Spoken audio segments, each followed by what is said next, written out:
ಎಲ್ಲರಿಗೂ ನಮಸ್ಕಾರ ಸ್ನೇಹಿತರೆ. ಆಗಸ್ಟ್ 25ರಂದು ಬೆನಕನ ಅಮಾವಾಸ್ಯೆಯೊಂದಿಗೆ 2025ರ ಶ್ರಾವಣ ಮಾಸವು ಮುಕ್ತಾಯಗೊಳ್ಳುವುದು. ಈ ಅಮಾವಾಸ್ಯೆಯು ಹಿಂದೂ ಧರ್ಮದಲ್ಲಿ ವಿಶೇಷ ಮಹತ್ವವನ್ನ ಹೊಂದಿದೆ. ಈ ದಿನ ವಿವಾಹಿತ ಮಹಿಳೆಯರು ತಮ್ಮ ಪತಿಯ ದೀರ್ಘಾಯುಷ್ಯಕ್ಕಾಗಿ ವ್ರತವನ್ನ ಆಚರಿಸುತ್ತಾರೆ. ಈ ದಿನ ತುಳಸಿ ಗಿಡದ ಮುಂದೆ ನಿಂತು ಈ ಚಿಕ್ಕ ಕೆಲಸ ಮಾಡಿದ್ರೆ ಸರ್ವ ಕಷ್ಟಗಳೆಲ್ಲ ಕಳೆದು ಅದೃಷ್ಟ ಕೂಡಿ ಬರುತ್ತೆ.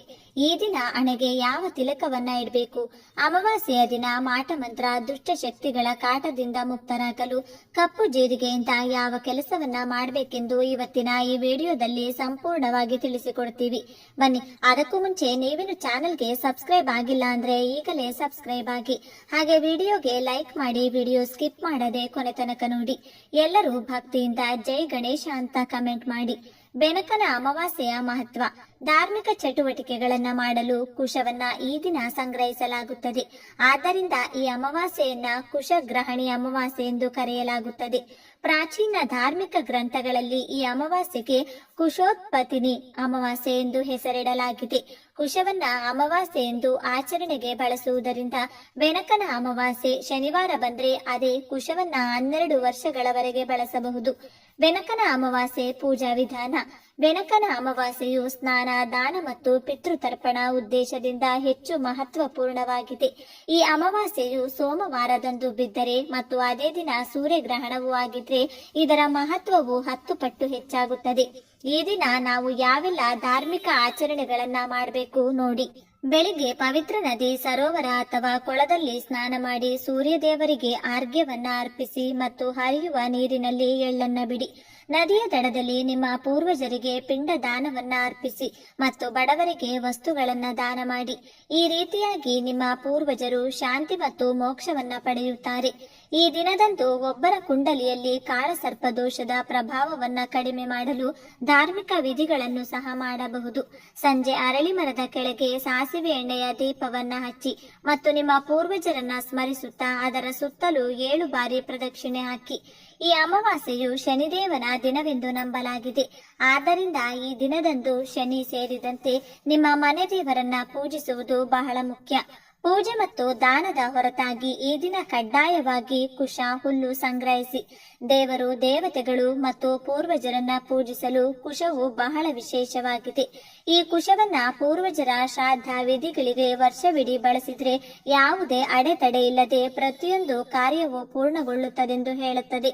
ಇನ್ನು ಅಮಾವಾಸ್ಯೆಯ ದಿನ ತುಳಸಿ ಗಿಡದ ಮುಂದೆ ತುಪ್ಪದ ದೀಪವನ್ನ ಸಂಜೆಯ ಸಮಯದಲ್ಲೇ ಬೆಳಗಿಸಬೇಕು.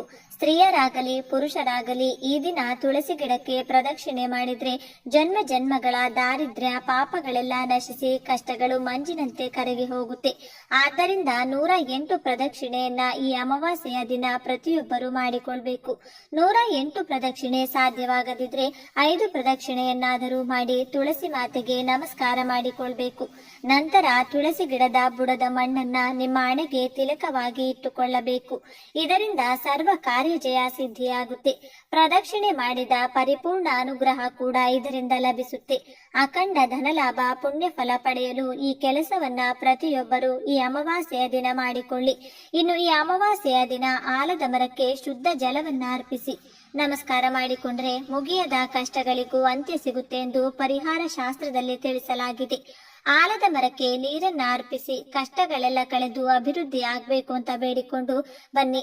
ಎಷ್ಟೋ ವರ್ಷಗಳಿಂದ ಇದ್ದ ನಿಮ್ಮ ಕಣ್ಣೀರು, ದುಃಖಕ್ಕೆ ಇದರಿಂದ ಖಚಿತವಾಗಿ ಮುಕ್ತಿ ದೊರೆಯುತ್ತೆ.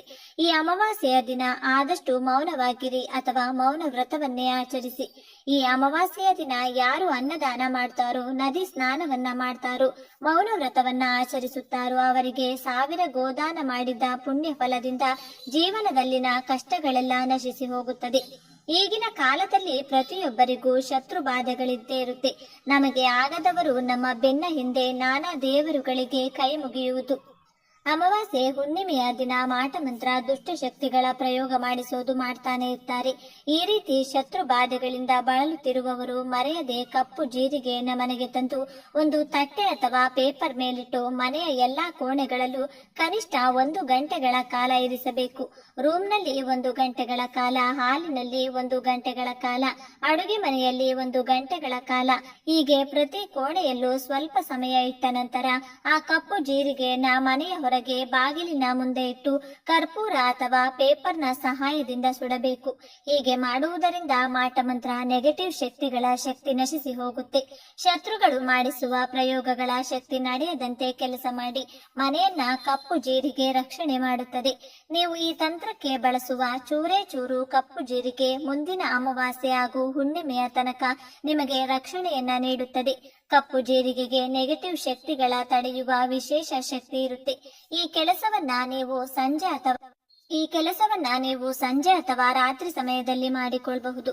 ಇನ್ನು ಈ ಅಮಾವಾಸ್ಯೆಯ ದಿನ ರಾಹುಕಾಲ ಸಮಯದಲ್ಲಿ ಶಿವನಿಗೆ ಬಿಲ್ಪತ್ರೆಯನ್ನ ಅರ್ಪಿಸಿ ಪಂಚಾಮೃತದಿಂದ ಅಭಿಷೇಕವನ್ನ ಮಾಡಿದ್ರಿ ಅಥವಾ ಮಾಡಿಸಿದ್ರೆ ಹಣಕಾಸಿನ ಎಲ್ಲಾ ಕಷ್ಟಗಳು ಶೀಘ್ರವಾಗಿ ನಿಮ್ಮಿಂದ ದೂರವಾಗುತ್ತೆ. ಈ ಅಮಾವಾಸ್ಯೆಯ ದಿನದಂದು ಅರಳಿ ವೃಕ್ಷಕ್ಕೆ ಬಿಳಿ ಬಣ್ಣದ ದಾರವನ್ನ ಸುತ್ತಿ 108 ಪ್ರದಕ್ಷಿಣೆಯನ್ನ ಮಾಡಿ ಅರಳಿ ಮರದ ಕೆಳಗೆ ಯಾರಿಗಾದ್ರೂ ಬ್ರಾಹ್ಮಣರಿಗೆ ಹಣ್ಣುಗಳನ್ನ ದಾನವಾಗಿ ನೀಡಿದ್ರೆ ಅಷ್ಟೈಶ್ವರ್ಯ ಪ್ರಾಪ್ತಿಯಾಗುತ್ತೆ. ನಿಮ್ಮ ಯಾವುದೇ ಹಣದ ಕೋರಿಕೆಗಳು, ಆರೋಗ್ಯದ ಸಮಸ್ಯೆಗಳು, ಮದುವೆ, ಸಂತಾನದ ಕೋರಿಕೆಗಳಿದ್ದರೂ ಕೂಡ ನೆರವೇರುತ್ತದೆ.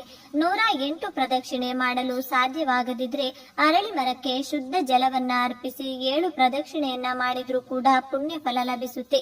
ಪ್ರದಕ್ಷಿಣೆ ನಂತರ ಎಳ್ಳುಂಡೆ ಆಗಿರಬಹುದು, ಹಾಲು, ಹಣ್ಣು, ಬೇಳೆ ಇತ್ಯಾದಿ ದಾನಗಳನ್ನ ದಾನವಾಗಿ ಅರಳಿಯ ಮರದ ಕೆಳಗೆ ನೀಡಿದ್ರೆ ಜೀವನದಲ್ಲಿ ಅದ್ಭುತವಾದ ಏಳಿಗೆಯನ್ನ ನೀವು ಕಾಣಬಹುದು. ಅಮಾವಾಸ್ಯೆಯ ದಿನ ಪಿತೃಗಳ ಸ್ಮರಣೆ ತಪ್ಪದೆ ಮಾಡಿಕೊಳ್ಬೇಕು. ಪಿತೃಗಳ ಹೆಸರನ್ನ ಹೇಳಿ ಅನ್ನದಾನವನ್ನ ಮಾಡಿದ್ರೆ, ಪಿತೃಗಳಿಗೆ ತರ್ಪಣ ನೀಡಿದ್ರೆ ವಂಶದ ಅಭಿವೃದ್ಧಿಯಾಗುತ್ತೆ. ಯಾವ ಕೆಲಸ ಮಾಡ್ತೀವಿ ಅಂದ್ರೂ ಕೆಲಸ ಆಗ್ತಿಲ್ಲ, ಬರೀ ನಷ್ಟಗಳೇ ಆಗ್ತಾ ಇದೆ. ಕುಟುಂಬದ ಎಲ್ಲರಿಗೂ ಪದೇ ಪದೇ ಅನಾರೋಗ್ಯ ಬರುತ್ತೆ. ನೆಮ್ಮದಿ ಅನ್ನೋದೇ ನಾವು ಕಂಡಿಲ್ಲ, ಬರೀ ಹಣದ ಕಷ್ಟಗಳೇ ಆಗೋಗಿದೆ.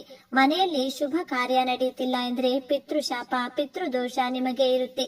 ಈ ಎಲ್ಲಾ ಶಾಪ ದೋಷಗಳಿಂದ ಮುಕ್ತಿ ಹೊಂದಲು ಪ್ರತಿ ಅಮಾವಾಸ್ಯೆಯ ದಿನ ಪಿತೃಗಳ ಹೆಸರಲ್ಲಿ ಸೇವೆಯನ್ನ ಮಾಡಿ ಅಕ್ಕಿ ಹಿಟ್ಟಿನಿಂದ ದೀಪಗಳನ್ನ ತಯಾರಿಸಿ ನದಿ ತೀರದಲ್ಲಿ ಬೆಳಗಿಸಿ. ಈ ದಿನ ಪಿತೃಗಳ ಹೆಸರನ್ನ ಹೇಳಿದ್ರೂ ಕೂಡ ಪಿತೃಶಾಂತಿಯಾಗುತ್ತೆ. ಮನೆಯಲ್ಲಿ ಶಿವಲಿಂಗ ಇದ್ರೆ ಶಿವಲಿಂಗದ ಸುತ್ತ 4 ಕಡೆ 4 ತುಪ್ಪದ ದೀಪಗಳನ್ನ ಬೆಳಗಿಸಿ ಹಾಲಿಗೆ ಮೊಸರು ಹಾಗೂ ಜೇನು ತುಪ್ಪವನ್ನ ಬೆರೆಸಿ ಶಿವಾಭಿಷೇಕವನ್ನ ಮಾಡಿದ್ರೆ ವರ್ಷ ಪೂರ್ತಿ ನೀವು ಮಾಡುವ ಯಾವುದೇ ಕೆಲಸದಲ್ಲಿ ವಿಘ್ನಗಳು, ಅಡ್ಡಿ ಆತಂಕಗಳು ಬರುವುದಿಲ್ಲ. ಪ್ರತಿ ಕೆಲಸದಲ್ಲೂ ಅಖಂಡ ಯಶಸ್ಸು ಲಭಿಸುತ್ತೆ. ಇನ್ನು ಕೊನೆಯದಾಗಿ ಈ ಅಮಾವಾಸ್ಯೆ ಈ ದಿನ ಈ ಎಲ್ಲಾ ವಿಧಿವಿಧಾನಗಳನ್ನ ಪಾಲಿಸಿದ ನಂತರ ಬೆಳಿಗ್ಗೆ ಬೇಗನೆ ಎದ್ದು ನವಗ್ರಹ ದೇಗುಲಕ್ಕೆ ತೆರಳಿ ಪ್ರದಕ್ಷಿಣೆಯನ್ನ ಮಾಡಬೇಕು. ಕಪ್ಪು ಎಳ್ಳನ್ನ ಶನಿದೇವರ ಮುಂದೆ ನಿಮ್ಮ ಕೈ ಮುಷ್ಟಿಯಷ್ಟು ಇಟ್ಟು ನಮಸ್ಕಾರ ಮಾಡಿಕೊಂಡು ಬರಬೇಕು. ಇದರಿಂದ ಶನಿದೇವರ ಕೃಪಾ ದೃಷ್ಟಿ ನಿಮ್ಮ ಮೇಲೆ ಬಿದ್ದು ಜಾತಕ ದೋಷಗಳ ಜೊತೆಗೆ ಶನಿ ದೋಷಗಳು ಕೂಡ ಕಳೆಯುತ್ತೆ. ನೋಡಿದ್ರಲ್ಲ, ಅಮಾವಾಸ್ಯೆ ದಿನ ಯಾವೆಲ್ಲ ವಿಧಿವಿಧಾನಗಳನ್ನ ಪಾಲಿಸಬೇಕು ಅಂತ ಇವತ್ತಿನ ಈ ವಿಡಿಯೋದಲ್ಲಿ ತಿಳಿಸಿಕೊಟ್ಟಿದ್ದೇವೆ. ಈ ಮಾಹಿತಿ ನಿಮ್ಗೆ ಇಷ್ಟವಾದ್ರೆ ತಪ್ಪದೆ ಜೈ ಶನಿದೇವ ಅಂತ ಬರೆದು ಈ ವಿಡಿಯೋಗೆ ಒಂದು ಲೈಕ್ ಅನ್ನ ಕೊಡಿ. ಮುಂದಿನ ಬಾರಿ ಮತ್ತೊಂದು ವಿಶೇಷ ಮಾಹಿತಿಯೊಂದಿಗೆ ಭೇಟಿಯಾಗೋಣ. ಧನ್ಯವಾದ ಸ್ನೇಹಿತರೆ.